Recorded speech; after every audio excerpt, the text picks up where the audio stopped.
Hi, sweetie. Huh. I'm going to read you this story, Okay. and I'll record your reaction to it, okay? Mm-hmm. All right. It's kind of lengthy, but I want you to hang in there with me.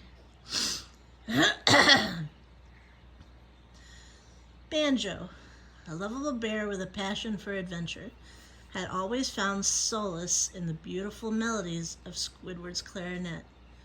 As he wandered the lush green hills of his home in Spiral Mountain, the sweet notes of Squidward's music would drift through the air, carrying Banjo away to a world of enchantment. Despite the fact that Squidward was a grumpy, ill-tempered octopus who lived in a pineapple under the sea, Banjo couldn't help but be drawn to the beautiful music he played on his clarinet. Eventually, Banjo decided to set out on a journey to find the source of the music, and, to his surprise, he found Squidward living in Bikini Bottom. From that moment on, Banjo and Squidward's love story began. As time went on, Banjo found himself becoming increasingly irritated by the sound of Squidward's clarinet.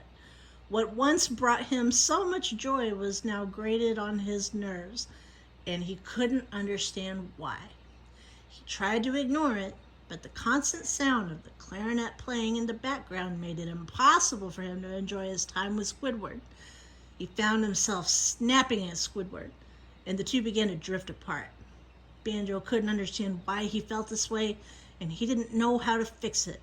He didn't want to lose Squidward, but the clarinet was driving a wedge between them. Banjo didn't know what to do, but he knew that he needed to find a way to bridge the gap between them before it was too late.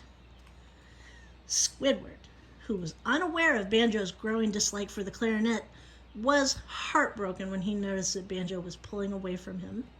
He knew that he couldn't give up playing the clarinet. It was part of who he was, but he didn't want to lose Banjo either. In a moment of inspiration, Squidward decided to use the clarinet as a way to spice up their relationship. He began to play the clarinet in a more intimate settings, creating a sensual atmosphere with the music. To his surprise, Banjo found himself becoming reacquainted with the music he had once loved, and the couple's relationship was rekindled. They discovered that the clarinet could be used to bring them closer together instead of driving them apart. Banjo and Squidward's love continued to grow stronger as they found new and creative ways to incorporate the clarinet into their relationship. Despite their recent success in incorporating the clarinet into their relationship, a new issue arose for Squidward and Banjo. Squidward began to express his distaste for Banjo's fur, saying it was unkempt and like a terrible bush. Banjo, who had always been self-conscious about his fur, was hurt by Squidward's words. He didn't know how to react or what to do to change it. He tried grooming himself more, but it didn't seem to make a difference to Squidward. Banjo struggled with feelings of insecurity. He loved Squidward and didn't want to lose him, but he also didn't want to change who he was. He started to avoid being intimate with Squidward, fearing rejection. The couple started to drift apart again, and they both could feel it. They needed to find a way to overcome this new obstacle in their relationship before it was too late. Banjo was frustrated and at a loss as what to do about his fur. It was becoming increasingly difficult for him to maintain it while he was spending time underwater with Squidward. He confided in his old friend Leaky, a talking pail who had the ability to control water levels. Leaky came up with a solution. He drained the ocean level around Bikini Bottom so Banjo could be above the water to keep his fur dry. Banjo and Squidward were able to overcome this obstacle in their relationship and continue to love each other for who they were, flaws and all. With the help of Leaky, they were able to find a solution that worked for them, and they were able to continue their love story. Just when Banjo and Squidward thought they had overcome all their obstacles, a new figure appeared in their lives. Hagg, a world-renowned speedrunner, descended from the sky like an angel. "Hello, my children," he said, before imparting his sacred wisdom. Hagg had a unique perspective on life and relationships. having spent much of his time breaking records and pushing boundaries. He taught Banjo and Squidward how to look at their relationship from a different angle and how to approach challenges with a fresh mindset. Hagg showed them how to find new and exciting ways to keep their relationship fresh and exciting. He taught them to be open to new experiences and to never be afraid to try new things. He also taught them the importance of communication and how to express their feelings in a healthy way. Banjo and Squidward were grateful for Hagg's guidance, and they found themselves falling deeper in love with each other. With Hagg's wisdom, they were able to navigate the ups and downs of their relationship with ease and grace. They knew that as long as they had each other and Hagg's guidance, they could conquer anything that life threw their way. As Banjo and Squidward's relationship continued to flourish, they couldn't help but feel grateful to Hagg and his guidance. They had never felt so connected and in love. However, as time passed, they began to notice that Hagg's involvement in their relationship was not entirely selfless. He had ulterior motives for interfering in their lives. Hagg's true goal was to use their relationship as a means to achieve his own ends, to gain fame and glory for himself. Banjo and Squidward were shocked and hurt when they discovered Hagg's true intentions. They had trusted him and relied on his guidance, and now they felt betrayed. They realized that they needed to take control of their own lives and their own relationship, and not allow anyone else to dictate it. They made their decision to part ways with Hagg and to continue on their journey together on their own terms. Although the revelation was painful, it brought Banjo and Squidward even closer together as they learned to trust themselves and their love for each other. I lost my place. They knew that they could overcome any obstacle as long as they had each other. After the incident with Hagg, Banjo and Squidward's relationship continued to strengthen, and they were finally able to fully enjoy their time together. The ocean level was restored, and Squidward no longer cared about Banjo's fur. They were happy and in love, and had built a life together in Bikini Bottom. However, one day, Squidward received a phone call that would change everything. The caller introduced himself as Candy and claimed to be the father of Banjo's child. Squidward was shocked and devastated. He couldn't understand how this could happen. As he grappled with this new information, he also found himself becoming increasingly anxious about the size of his clarinet. He had always been self-conscious about its size, and now it seemed to be the only thing on his mind. Squidward didn't know what to do. He didn't know how to process these new developments in his life. He felt like his world was falling apart, and he didn't know how to put it back together. He didn't know if he could trust Banjo or if their relationship could survive this new test. He was filled with uncertainty and fear as he didn't know what the future held for him and Banjo.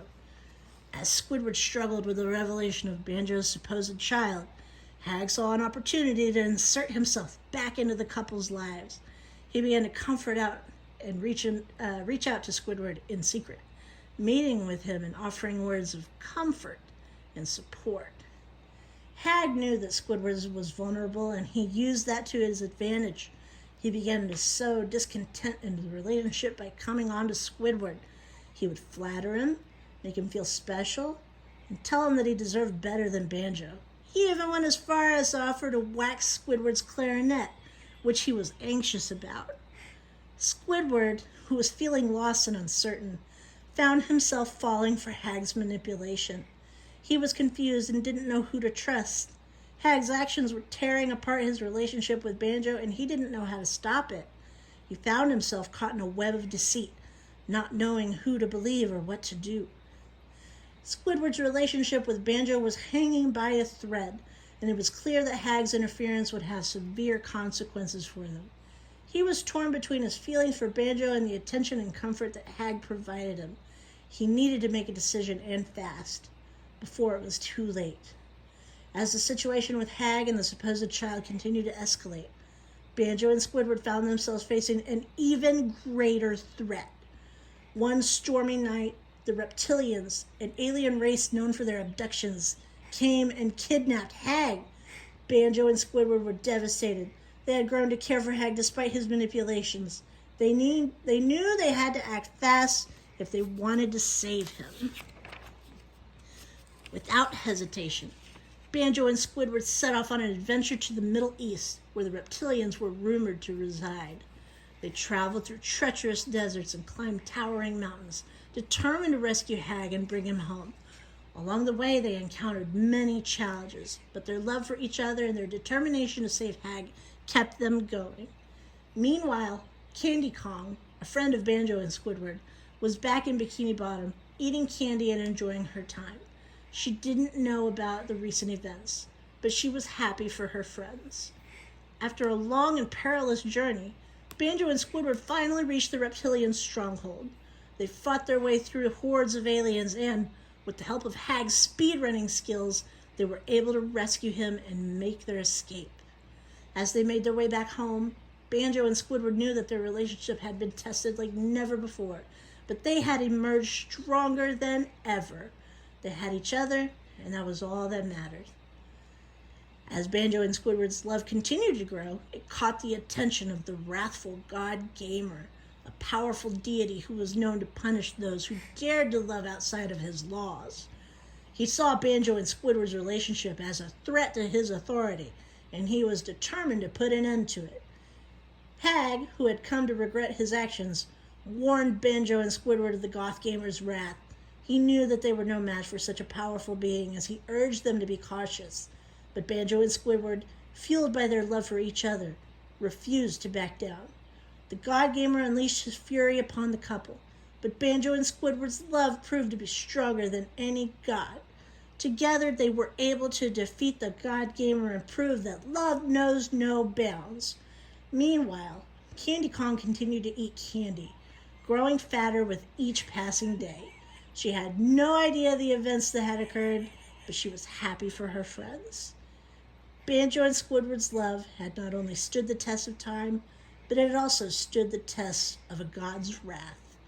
They knew that their love was unbreakable and that they would face any challenge together. They returned home as heroes, their love victorious. The end. So, the conflict of the story is their need to overcome their troubles in their relationship, and Hagg and Middle Eastern reptilians hang out with aliens, and Candy Kong, who was a problem but now just gets fat and eats candy and is oblivious. Yeah. And then he gave her God. Would you believe that with the help of Hagg's chat, this was written by an AI? Yeah. It seemed like it. So many things are just thrown in random at the end. I like how they killed everybody in Bikini Bottom for love. Just drained the fucking ocean. I'm glad you liked it, sweetheart. Middle Eastern people. Would you believe the Middle Eastern part was my idea? That was my paragraph.